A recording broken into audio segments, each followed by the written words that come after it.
del COVID-19 o coronavirus, recogiendo principalmente muchas inquietudes, dudas y ya estrategias que estamos diseñando con los distintos clientes que nos han consultado, pues por una serie de variables, ¿no? Hay muchos temas, digamos, que no están enteramente bajo control de nadie, pero lo cierto es que dentro del control que podamos tener en estos tiempos, pues hay que por lo menos tener una perspectiva de cómo atacar los problemas desde el punto de vista legal. Sin duda, la intención de este espacio es hacerlo práctico, no entrar tanto en teorías, sino en cuestiones que les puedan servir en el día a día. Y sobre todo lo que yo les diría es, hay que guardar la calma, son tiempos difíciles sin duda para todos, pero afortunadamente muchos de los que estamos aquí pues tenemos manera de estar pudiendo continuar con nuestras labores vía remota y sobre todo informarnos y no correr en pánico ante tanto que estamos viendo, ¿no? Lo que les vamos a presentar nada más brevemente aquí son los diferentes puntos de vista de mis socios expertos en las diversas materias que les vamos a comentar con consideraciones prácticas, empezando con las laborales, que son de las que más eco han tenido en los últimos días, implicaciones desde el punto de vista contractual, los temas financieros y crediticios, el tema fiscal y por último, antes de cerrar, el tema de administración de justicia. Básicamente la intervención de cada uno de los socios o de los participantes o de los grupos que atacan cada uno de estos temas, pertenecientes todos a nuestra firma, todos socios del despacho, es de 10 minutos. Y bueno, habrá pues un margen para una conclusión y cierre, sin dejar de comentarles que obviamente la idea de esto es que sea un espacio en el que ustedes al final o en el transcurso de nos puedan ir compartiendo sus dudas, comentarios, y con gusto las vamos a atender finalizando la hora, ya sea hoy o la siguiente semana, agendando llamadas o respondiendo vía correo. Entonces, estaremos en contacto con todos ustedes con mucho gusto. Esperamos que todos ustedes, sus familias, colaboradores y seres queridos estén bien. Damos entonces inicio con mi socio Jaime Rodríguez en el área laboral, perdón. Gracias. ¿Cómo están todos? Muy buenos días. Gracias, Adrián, por la introducción. Pues bueno, en materia laboral mucho se ha hablado en estos días de qué es lo que está sucediendo, qué opciones y alternativas legales existen.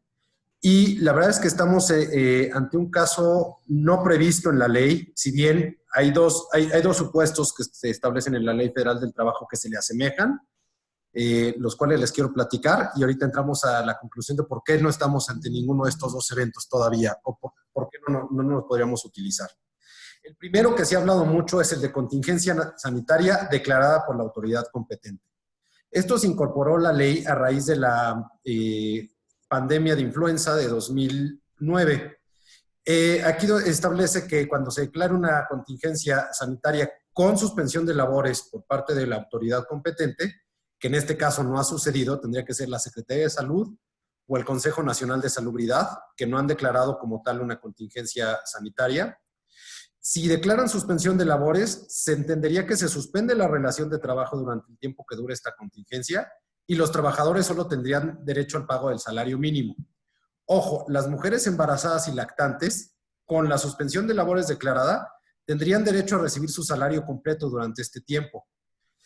Este supuesto, si bien se comentó mucho y al principio de toda esta emergencia que estamos viviendo, se hablaba mucho de caer en este supuesto, al día de hoy no estamos todavía ante una contingencia sanitaria declarada.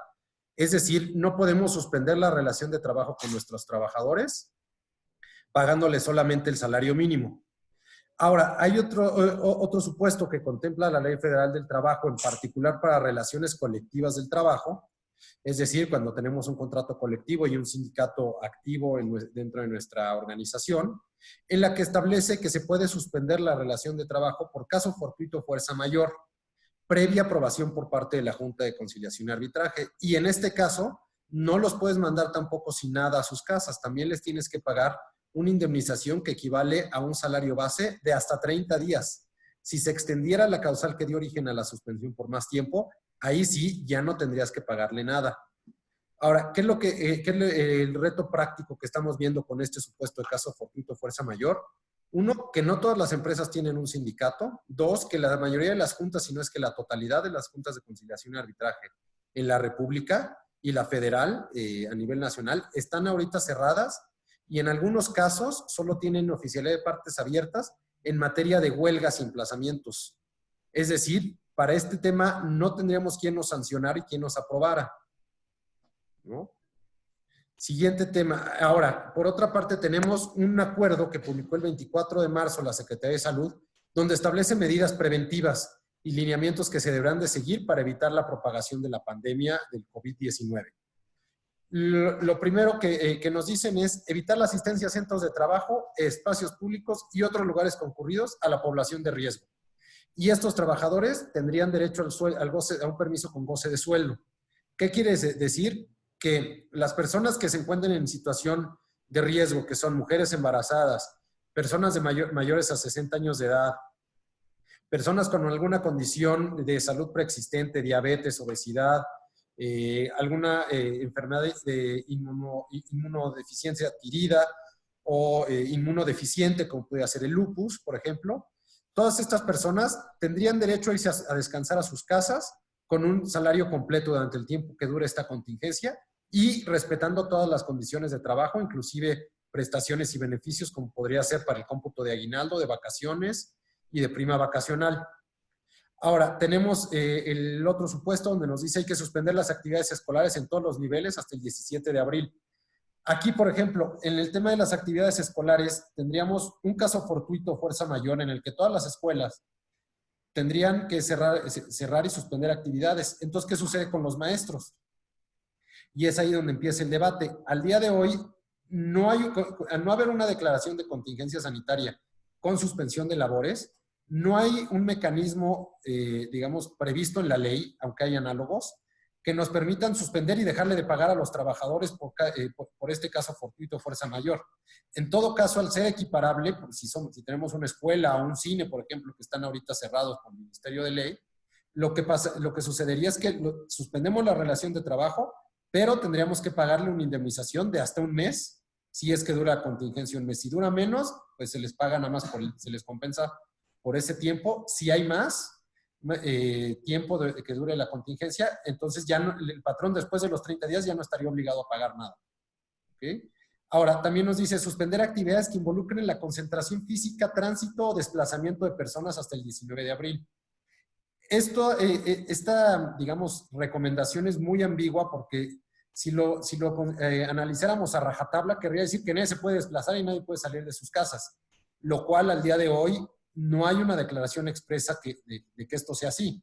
Es decir, en una interpretación un poco más favorable, entendería que buscáramos como patrones evitar que se congregue gente en transportes como autobuses y demás hacia los centros de trabajo, pero podemos buscar otras alternativas de movilidad que permitan la continuación del negocio de las labores y que eviten los riesgos sanitarios. Por otra parte, tenemos que se suspenden hasta nuevo aviso eventos, reuniones, congregaciones de más de 100 personas. Bueno, esto aplica desde eventos sociales y eventos laborales o eventos como de cualquier tipo de, no sé, congreso, seminario, y es por ello que el día de hoy, en lugar de invitarlos como normalmente haríamos, estamos haciéndolo a través de un webinar. Ahora, hay otra cuestión muy importante, que es los empleadores, si bien no tenemos suspensión de labores, sí tenemos que cumplir con las medidas básicas de higiene. Lavado frecuente de manos, estornudos de cortesía, sana distancia, desinfectar las zonas de trabajo frecuentemente. Y en general, esas son cosas que sí tendríamos que cumplir a rajatabla para evitar que cuando se levante la contingencia pudieran sancionarlos tanto la autoridad sanitaria como la laboral por algún incumplimiento de estas normas. Ahora, me queda poco tiempo y les quiero dar algunas recomendaciones que han demostrado ser exitosas con otros clientes y dadas la situación contingente. Uno, buscar esquemas de trabajo desde casa. Ese es el escenario ideal. Entiendo que no se puede para todos. Dos, para los que no puedas mandar a tu casa a hacer home office, hay que buscar, si nuestro negocio lo permite, jornadas reducidas que permitan la continuidad de la operación y la continuidad del pago de sueldos, aunque sea inferior por una jornada reducida durante el evento contingente. permitiendo que el trabajador también siga percibiendo ingresos durante este periodo. Después tenemos, en la medida de lo posible, si la situación económica de la empresa lo permite, otorgar permisos con goce de sueldo, permitiendo que la gente deje de ir a laborar para evitar un riesgo sanitario y permitir que sigan teniendo ingresos. Ahora, ¿qué pasa si no podemos? Pasando estos 30 días del caso fortuito y fuerza mayor, buscar permisos sin goce de sueldo para los que no puedan operar y buscando compensar a esta persona a lo mejor con gratificaciones inferiores al sueldo completo, pero que les permitan subsistir en lo que estamos afrontando esta contingencia. Ahora, si no podemos buscar esquemas más innovadores, como aprovechar los fondos de ahorros que tenga nuestra empresa otorgados para darles pagos anticipados, aprovechar las cajas de ahorros o préstamos tanto del fondo de ahorro como de la caja de ahorro para que los empleados sigan teniendo flujo de efectivo y puedan continuar afrontando sus obligaciones económicas en esta contingencia. Y ahora, ¿cuál sería el escenario ideal también para la persona que podamos? Mandarlos de vacaciones, otorgarles las vacaciones. Recordemos que esta es una potestad del patrón, si viene en acuerdo con el trabajador respecto de los días que se van a otorgar. Creo que todos los trabajadores estarían satisfechos si se van de vacaciones y se les otorgan el pago completo de su sueldo durante ese día. Y sin más, cedo la palabra a mis socios Carlos Ibarra y Juan Manuel Martínez Mendieta, que nos van a platicar de las implicaciones contractuales. Muchas gracias.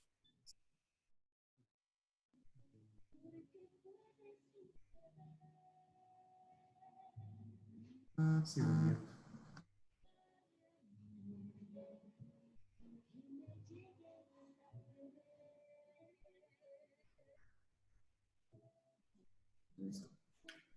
¿Cómo están? Buenas tardes. Tienes que quitar el sonido. Listo. Muchas gracias. Por lo que hace a la parte contractual, hemos recibido muchas preguntas y muchas consultas por partes de clientes que nos preguntan cómo van a cambiar los esquemas de contratación en proyectos inmobiliarios principalmente, en aquellos casos en los que se tienen obligaciones programadas de forma periódica, arrendamientos, parques industriales, centros comerciales, en donde, derivado de esta situación, la afluencia a los centros comerciales cambia, los arrendatarios o locatarios no están en las mismas posibilidades de hacer frente al pago de una renta porque no tienen las mismas ventas, o en el caso de los parques industriales, en que las empresas ven comprometidos sus canales de distribución para recibir insumos, o simplemente su productividad se ve comprometida ante la parálisis de toda esta situación. Entonces, primeramente, nuestra legislación, al igual que las de otras jurisdicciones, contemplan los casos del caso fortuito y la fuerza mayor. La diferencia entre estos dos es que el caso fortuito se debe a actos de la naturaleza, fenómenos naturales, desastres naturales, y la fuerza mayor a actos del hombre, paros, huelgas, cosas por el estilo.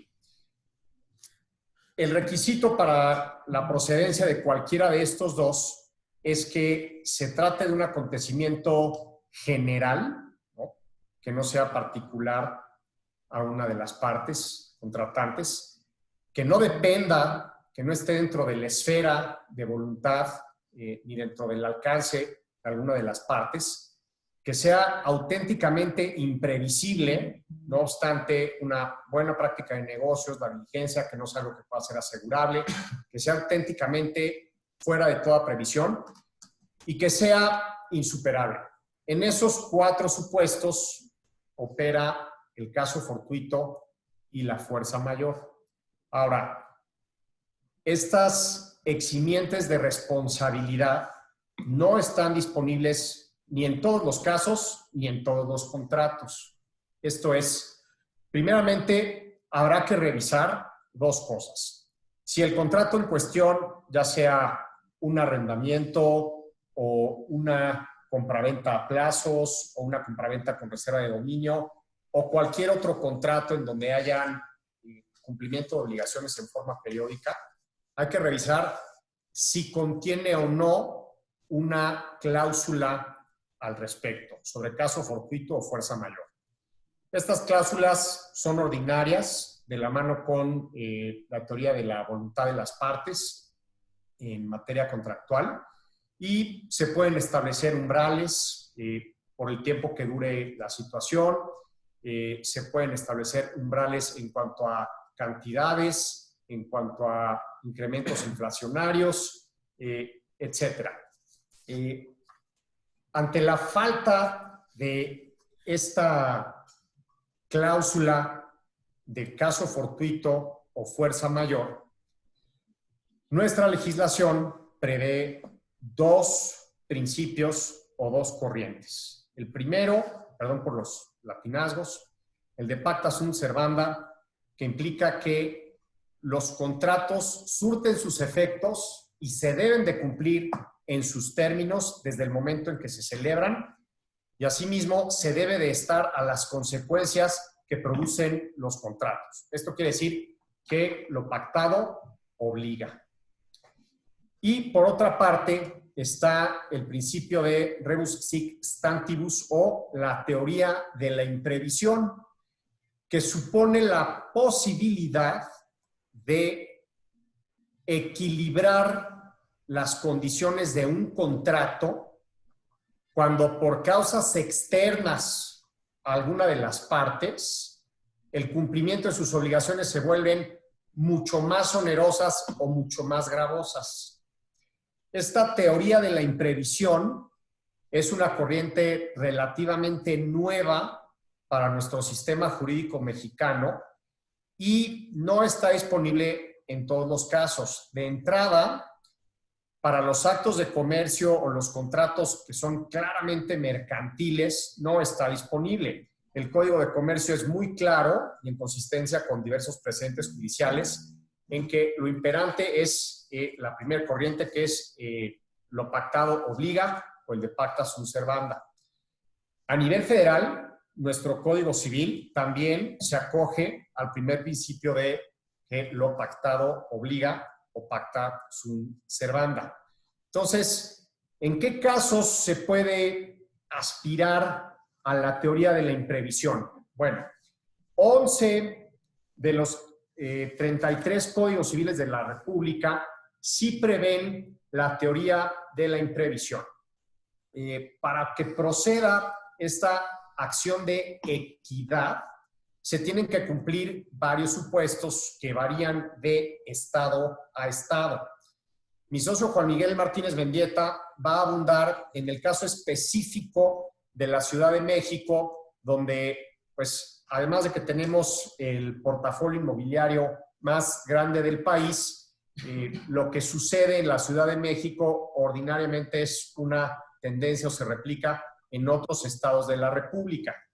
Hace 10 años, después de la epidemia por la influenza H1N1, hubo una reforma en el Código Civil para el Distrito Federal, ahora la Ciudad de México, con la que se introdujo esta teoría de la imprevisión y tiene bastantes requisitos. Primero, se debe tratar de contratos conmutativos en oposición a aleatorios. Los contratos conmutativos son aquellos en los que las prestaciones están definidas desde el momento en que se celebra el contrato.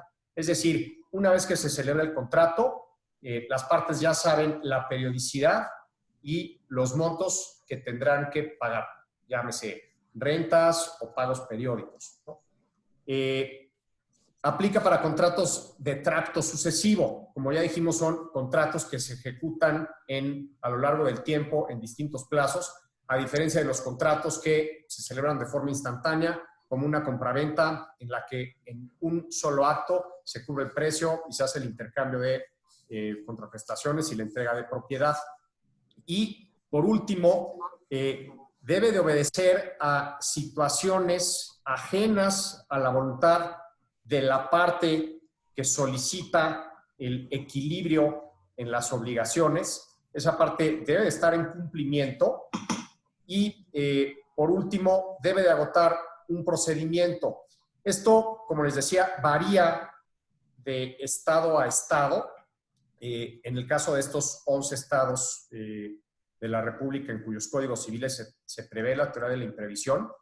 Y con esto le cedo la palabra a Juan Miguel Martínez para que explique cuál es la parte efectiva o el procedimiento para hacer valer esta acción de equidad.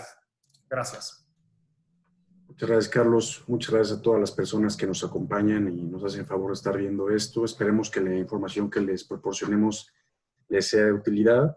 Y pues sí, efectivamente, como lo comenta Carlos, en nuestro Código Civil de la Ciudad de México existió esta reforma en enero del 2010, en donde el artículo 1796 sufrió unas modificaciones para efecto de establecer precisamente la posibilidad de que una de las partes, ante una circunstancia extraordinaria, de eventos extraordinarios imprevisibles y de carácter nacional, hicieran que las obligaciones de una de las partes dentro de un acto jurídico se vieran notoriamente afectadas y que se volvieran mucho más gravosas a tal grado que pudieran poner en peligro precisamente el cumplimiento de la obligación.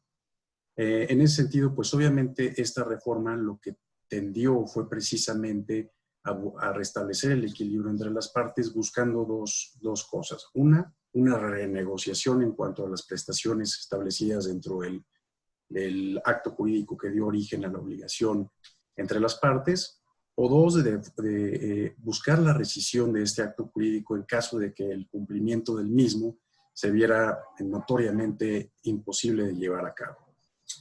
Obviamente, este procedimiento es, como es nuevo, realmente su procedimiento es muy sencillo, como está plasmado en la ley, lo que de repente despierta algunas interrogantes en cuanto a su aplicación. Sin embargo, se establece que una vez que la parte que está buscando precisamente lograr este equilibrio, restablecer este equilibrio dentro de la obligación, tiene un plazo de 30 días, una vez que surgieron estos eventos extraordinarios, tiene un plazo de 30 días para efecto de notificar a la otra parte su intención de llevar a cabo o entrar en esta renegociación del contrato para modificar sus términos y condiciones.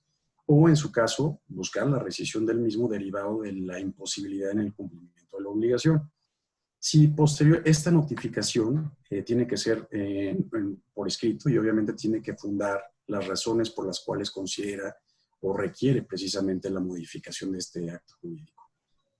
No necesariamente tiene que ser hecha vía a través de judicial, sino que puede ser una notificación extrajudicial, y en ese sentido nosotros lo que siempre recomendamos es que la hagamos a través de fegatario público, porque esto nos deja el camino abonado para efectos de que el día de mañana que pretendamos iniciar el procedimiento judicial y solicitar la intervención del juez, pues tengamos un documento de carácter público, ¿no?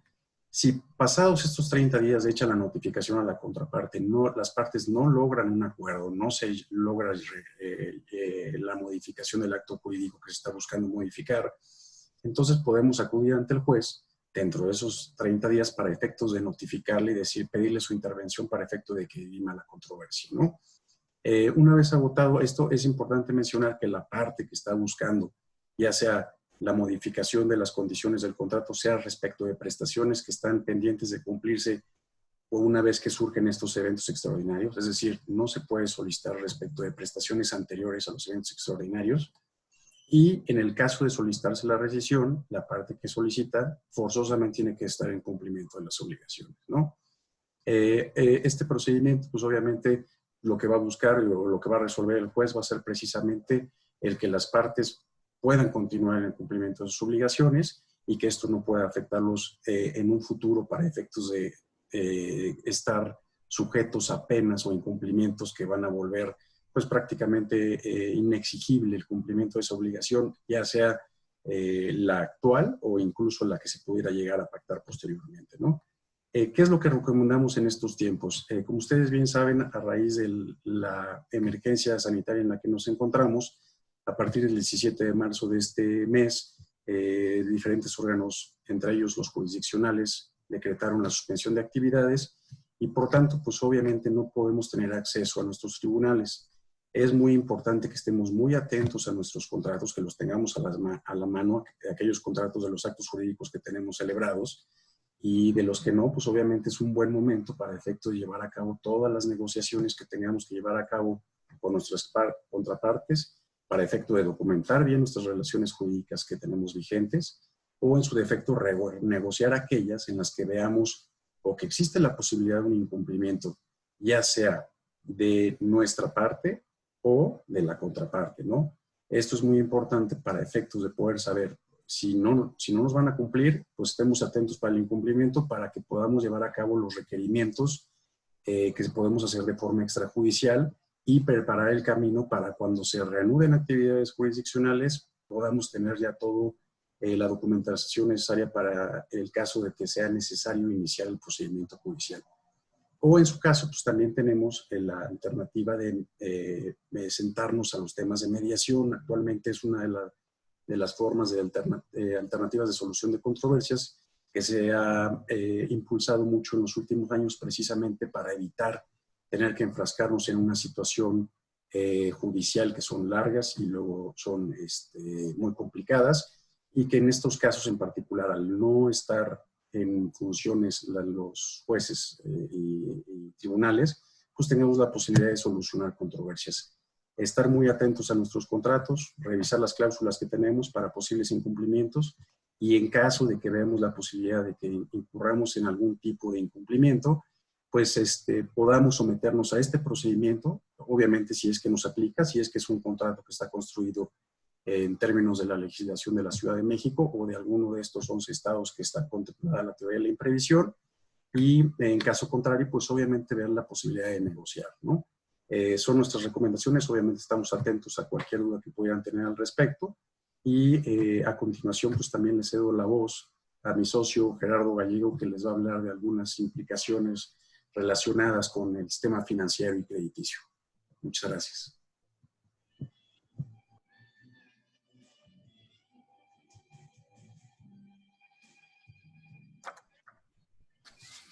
Muchas gracias, Juan Miguel. Bueno, desde luego que todas estas medidas de salubridad y emergencia sanitaria tienen un profundo impacto en la economía global y en particular en la economía de México. Es por ello que decidimos dedicar unos minutos de esta exposición para revisar de forma general el panorama del sistema financiero, bancario y crediticio que está viviendo actualmente nuestro país. Es evidente que al cortar los medios de producción de forma tan tajante, los acreditados se enfrentarán con grandes dificultades para cumplir con sus obligaciones de pago, y en consecuencia los acreditantes también tendrán dificultades para hacer líquida su cobranza. Pero el problema que nos atañe es bastante más complejo que eso, porque la solución más simplista podría parecer una reestructura general de los créditos a gran escala, y sin embargo esto pues debe de considerar las consecuencias y los riesgos potenciales a la industria financiera en caso de que se aprobaran medidas y programas de esta índole, ya que en realidad no estamos hablando de unos cuantos acreditados, sino de miles y miles de personas que al mismo tiempo se verán con grandes retos para hacer frente a sus deudas. Es importante aclarar que, como ya se dijo, al día de hoy, los incumplimientos a obligaciones contractuales y de pago todavía siguen siendo o seguirán siendo perseguidas y penadas de conformidad con la legislación aplicable. No obstante, existen circunstancias reales que se están tomando en cuenta y que invitan a los acreditantes a ser más flexibles y a estar abiertos a la posibilidad de modificar condiciones de sus contratos o bien a reestructurarlos con ampliaciones de plazo o con diferimiento de fechas de pago o de intereses, etcétera, ¿no? Esta situación orilló al sistema bancario nacional a adelantarse incluso a las acciones que el gobierno mexicano pudiera imponer para mitigar los riesgos de encontrarse en una situación en la que las instituciones financieras dejaran de otorgar créditos y financiamientos por falta de confianza y de liquidez. El pasado 24 de marzo, un día después de la declaratoria de pandemia del virus COVID-19 por parte del Consejo de Salubridad Nacional, la Asociación de Bancos de México emitió un comunicado dirigido a la Comisión Nacional Bancaria de Valores, proponiendo una serie de soluciones para apoyar a los usuarios del sistema financiero en la coyuntura económica que estamos viviendo. Al día siguiente, es decir, apenas hace 2 días, la Comisión Nacional Bancaria y de Valores emitió su respuesta e informó públicamente sobre las medidas contables especiales que serían aplicables a las instituciones de crédito frente a la contingencia derivada del COVID-19, conforme a las propuestas planteadas por la Asociación de Bancos de México. Si bien necesitaríamos mucho más tiempo para entrar a detalle en los tipos de créditos y en las particularidades de cada solución propuesta, aquí, en esta lámina, les presentamos un resumen de forma muy general. Como se verá a continuación, los apoyos parecen estar enfocados en esta primera etapa a los acreditados personas físicas, no obstante que ya existen por lo menos 2 instituciones bancarias que ya hablan también de apoyos a pequeñas y medianas empresas. Los apoyos principalmente se dirigen a los créditos para la construcción de vivienda, a los créditos individuales con garantía hipotecaria, créditos revolventes y no revolventes para personas físicas, y a los créditos comerciales para personas morales y personas físicas con actividad empresarial en sus distintas modalidades. Consisten estos apoyos principalmente en el diferimiento total o parcial de pagos de capital y de intereses, causados hasta por un plazo de 4 meses y con posibilidad de extenderlo hasta por 2 meses adicionales. Los saldos se pueden congelar sin cargo de intereses. Se otorgarán facilidades para modificar los contratos de crédito que impliquen un cambio de perfil de riesgo del acreditado o de la operación. Adicionalmente, se está hablando también de los créditos agropecuarios, para los que se implementarán programas de ayuda, como la adhesión al Programa Permanente de Apoyo a las zonas afectadas por desastres naturales del FIRA.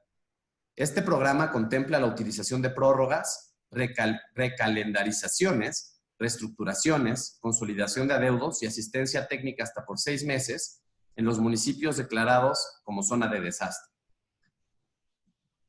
Algunos ejemplos que se han implementado esta semana por las instituciones bancarias al respecto son estas que les presentamos.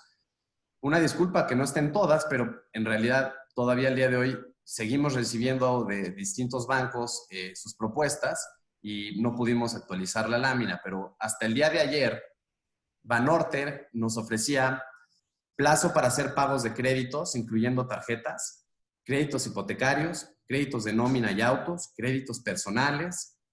Los créditos a pymes también podrían ser diferidos hasta 4 meses para sus clientes afectados por el virus. Pero estos beneficios en todos los casos tienen que ser solicitados, no son automáticos. HSBC está aplicando un programa automático de compras con sus tarjetas de crédito y las difiere a 3 meses sin intereses del día 20 al 31 de marzo. Citibanamex está imponiendo un programa en el que los pagos hechos con sus tarjetas podrán ser congelados hasta por 6 meses sin costo y sin intereses, siempre que se hayan realizado en hospitales, en farmacias o en laboratorios clínicos del 17 de marzo al 17 de abril. Scotiabank nos ofrece que los pagos hechos con sus tarjetas de crédito se difieran a 6 meses sin intereses si se realizaron en hospitales, en farmacias, para consultas médicas o consultas dentales o en laboratorios clínicos del 1 de marzo al 30 de abril. BBVA va un poco más para allá. Ellos diseñan una línea especial de crédito de 2.500 millones para ayudar a las pymes. Nos dan la posibilidad de que sus clientes posterguen sus pagos entre 30 y 90 días dependiendo de la necesidad de cada uno. Elimina la comisión interplaza para transferencias a través de los canales digitales, entre otras. Santander también mandó el día de hoy un programa en el que pospone los pagos hasta por 4 meses hechos con sus tarjetas por concepto de hipoteca, automóviles, nómina, personal o créditos PYME. Estos beneficios se tienen que solicitar entre el 1 y el 30 de abril. Ahora le cedo la palabra a mi socio Carlos Pérez Chou para que nos platique cómo está la situación fiscal en México.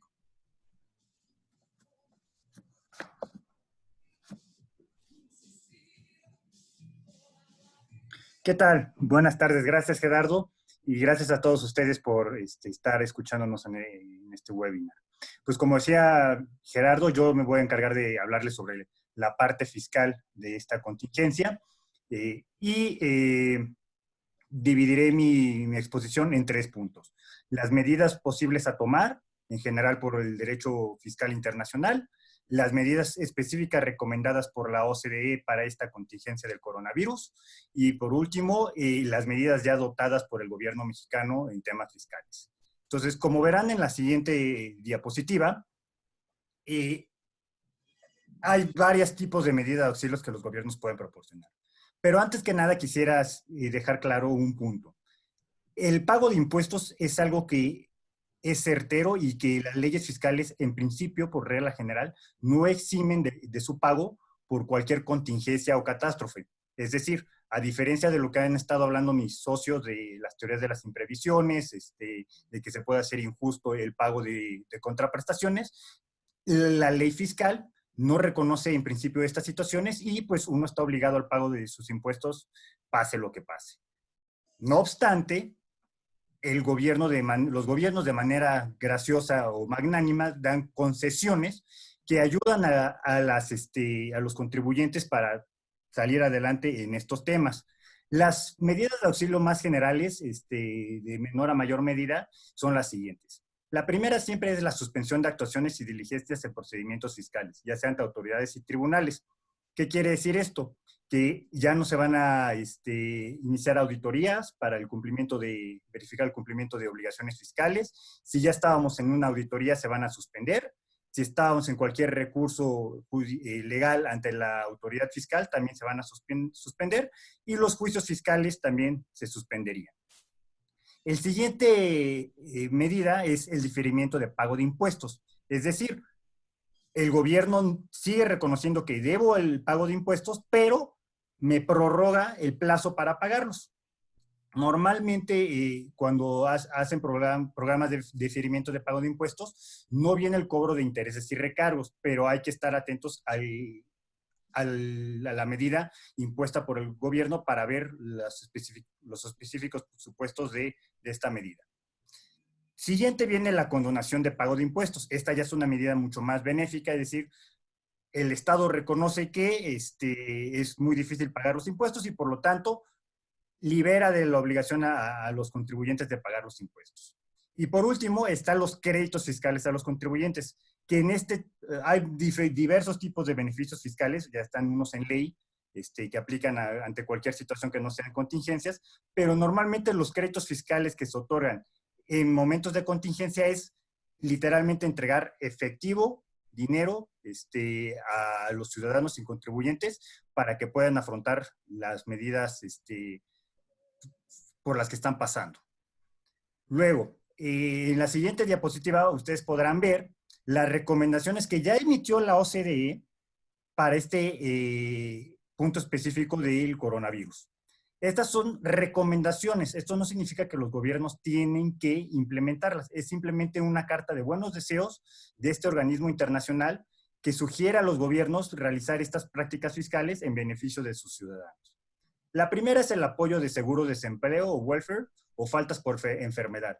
Muchos países tienen ya estas medidas de cuando uno es despedido, pues el gobierno les da cierto dinero para que puedan mantenerse económicamente activos. México no tiene seguro de desempleo y no se ve que en un futuro cercano vaya a haber un seguro de desempleo para los mexicanos. La siguiente recomendación es la condonación de impuestos sobre nómina y de aportaciones de seguridad social. Aquí en México, como ustedes sabrán, el impuesto sobre nómina es del 2 al 3%, varía de cada estado, y las aportaciones de seguridad social se pagan tanto por el trabajador como el patrón.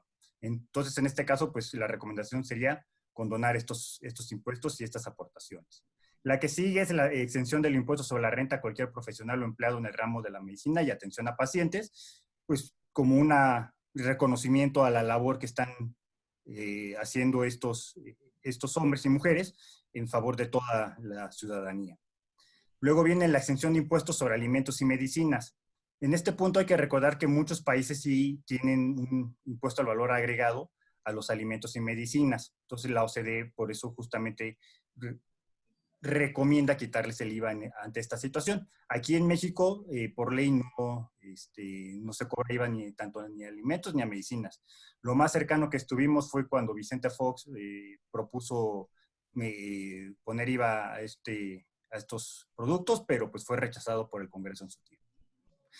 Después viene el aceleramiento en el proceso de recuperación de saldos a favor en materia del impuesto al valor agregado. Es decir, los procesos que normalmente son muy tediosos, muy complicados, como son las devoluciones de IVA, pues la OCDE recomienda a los gobiernos acelerar estos trámites en la mayor medida posible para que los contribuyentes puedan tener los recursos a los que tienen derecho por ley.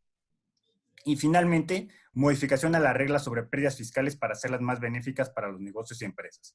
Este tema puede ser muy amplio, solo lo platicaré muy por encima por cuestiones de tiempo, pero en estos tiempos es muy normal que se puedan generar pérdidas fiscales, ya que las empresas no van a estar generando ingresos, pero sí van a teniendo gastos como nómina, rentas y cualquier otra obligación que ya esté pactada. Entonces, para efectos fiscales, se generará una pérdida fiscal. Y como ustedes saben, aquí en México y en el mundo en el general, el tema de las pérdidas fiscales, de su aprovechamiento y de su transmisión es muy estricto. Tienen muchas reglas específicas, es muy técnico y para tratar de evitar cualquier abuso por parte de los contribuyentes. Pero pues en estos temas de que pues, la pérdida fiscal va a existir prácticamente porque sí hay una contingencia, pues la OCDE recomienda modificarlo para que sea mucho más fácil usarlas y para que sea mucho más fácil transmitirlas. Y bueno, finalmente, como verán en la siguiente diapositiva, ya vamos a ver las medidas que han tomado el gobierno mexicano en cuanto a consideraciones fiscales para esta contingencia. Antes que nada, quisiera aclarar que la potestad tributaria no solo es de la federación, los estados y los municipios también cuentan con potestad tributaria y por lo tanto tienen sus propios impuestos. Ejemplos del pago de impuestos de la federación es el ISR, el IVA y el IEPS. Por ejemplo, de la Ciudad de México, la tenencia, el impuesto sobre nóminas y el impuesto sobre adquisición de inmuebles. Las autoridades fiscales de la federación son el Servicio de Administración Tributaria y el Tribunal Federal de Justicia Administrativa. Las locales son la Secretaría de Administración y Finanzas de la Ciudad de México, que ya decretó suspensión de actividades, así como el Tribunal de Justicia Administrativa de la Ciudad de México, que ya también decretó suspensión de actividades. También el Tribunal Federal de Justicia Administrativa ya decretó suspensión de actividades. Entonces, ya estamos en un primer plano de por lo menos suspensión de procedimientos fiscales. Luego, en la Ciudad de México también ya aprobó el diferimiento de pago de impuestos que se debían en abril hasta el último día de abril de 2020 sin el causa de ningún interés o recargo. Medidas federales esperadas, pues es que ya ha anunciado el presidente de la República, es el adelantamiento bimestral de pensiones para adultos mayores en forma de un crédito, el otorgamiento de microcréditos a pequeños comerciantes, que también ya es casi una realidad. Tenemos que ver si se va a cobrar intereses o no. Lo que sí nos queda claro es de que el presidente ha sido enfático en que no se van a condonar impuestos, porque en justa razón también vamos a tener que necesitar de muchos recursos para afrontar las cuestiones de sanidad en hospitales públicos. Entonces, también pues el gobierno necesita recursos para poder seguir operando. Entonces, pues seguramente no va a haber condonaciones. Cualquier cosa que tengan duda sobre estos temas, pues con mucho gusto podemos abordar a más detalle en correos o llamadas.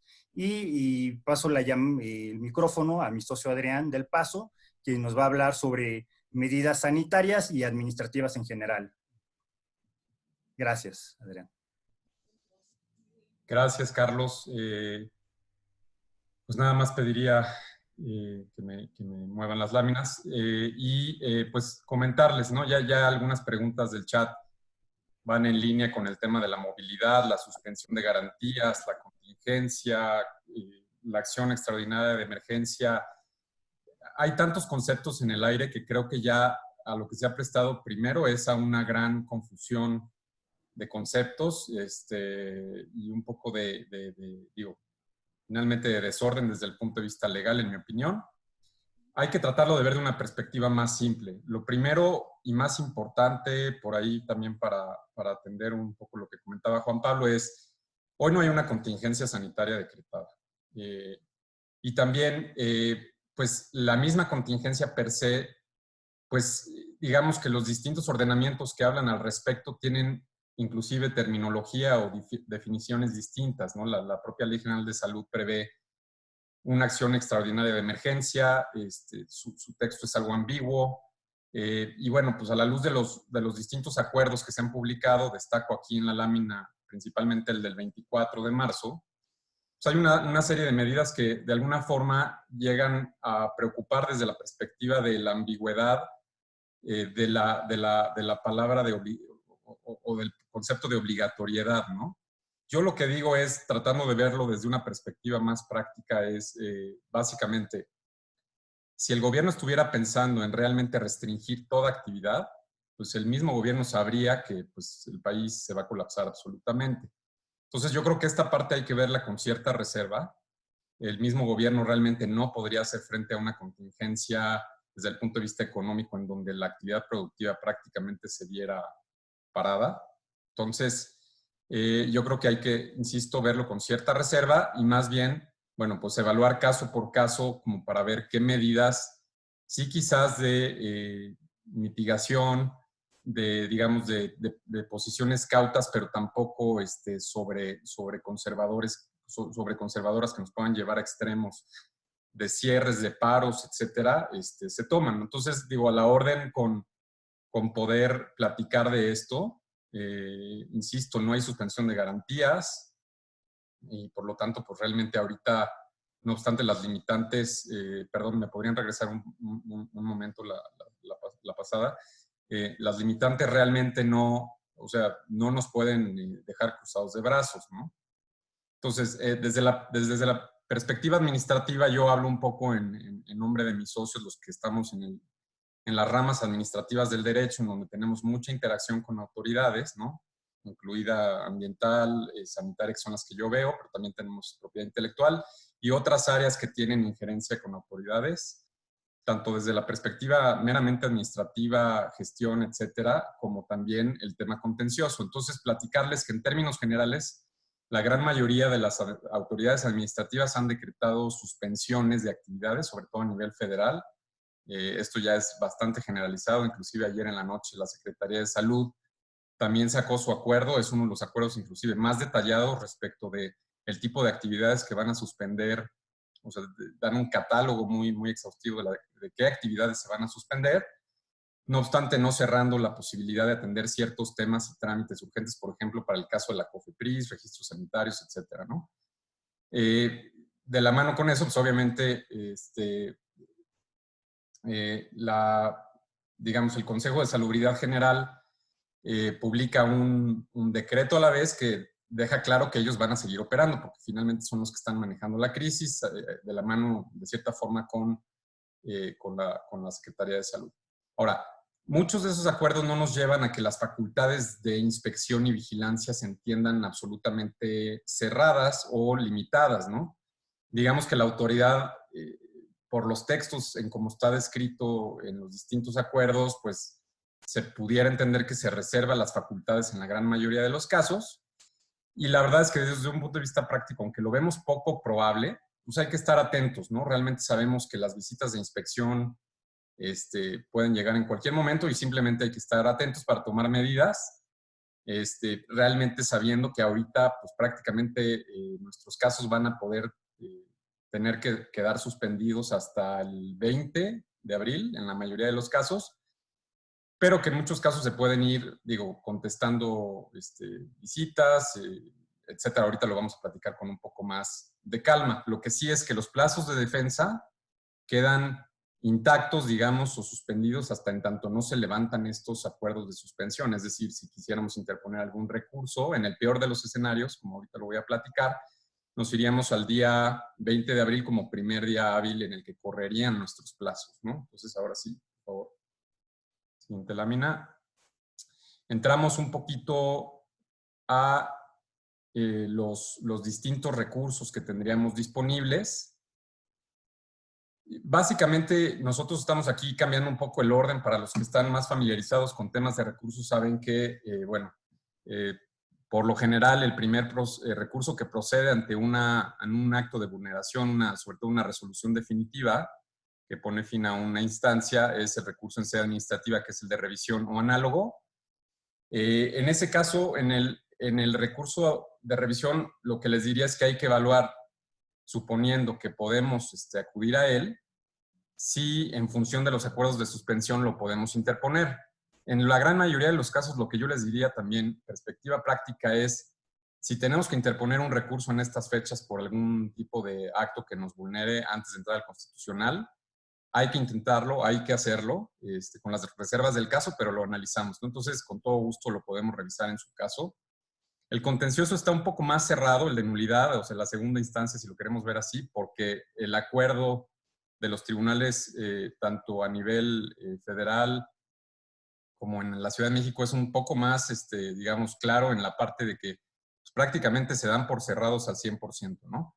Y pasando a la siguiente lámina, hablando del amparo, pues básicamente la regla general es que los amparos que no sean de carácter urgente se entenderían, digamos, suspendidos, o sea, las facultades de interponer amparos. Pero realmente, bueno, entrando al análisis vemos que hay, como todo, varias excepciones y entra un poco la cuestión de la interpretación de la urgencia, ¿no?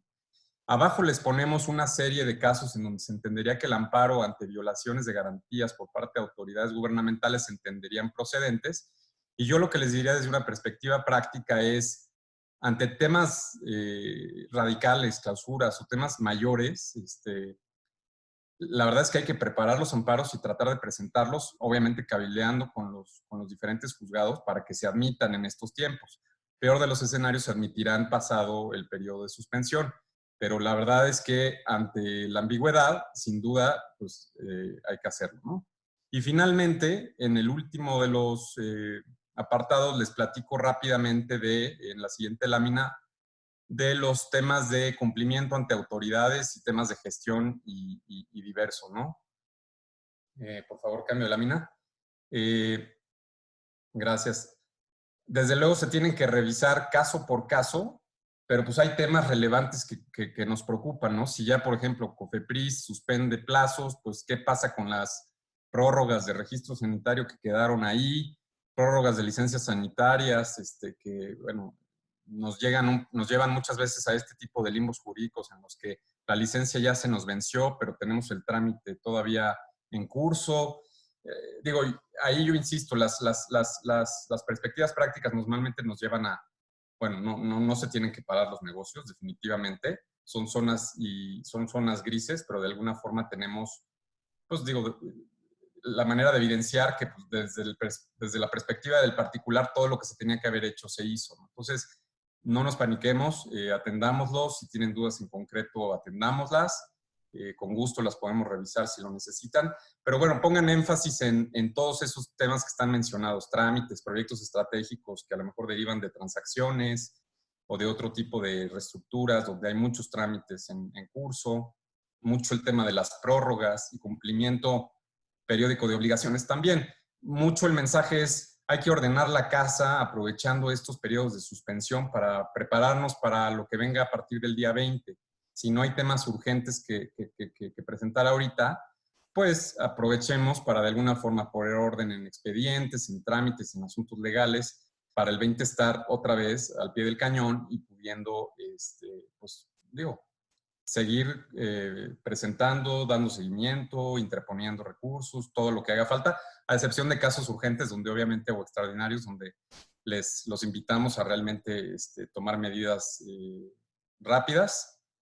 Y bueno, desde luego, con gusto podemos ayudar. Entonces, bueno, nada más a manera de conclusión, comentarles, como ya se dijo, que ante estos tiempos y ante esta incertidumbre, nosotros como prestadores de servicios, abogados, asesores, estamos a sus órdenes para acompañarlos y ayudarlos a navegar en tiempos de incertidumbre. Cualquier duda, comentario, además de los que ya se plasmaron aquí en el chat, por favor, háganoslo llegar vía correo electrónico o todavía a través del chat. Y vamos a hacer contacto personal con cada uno de ustedes vía correo, enviándoles la presentación y, bueno, pues obviamente quedando atentos a cualquier duda o comentario que puedan tener.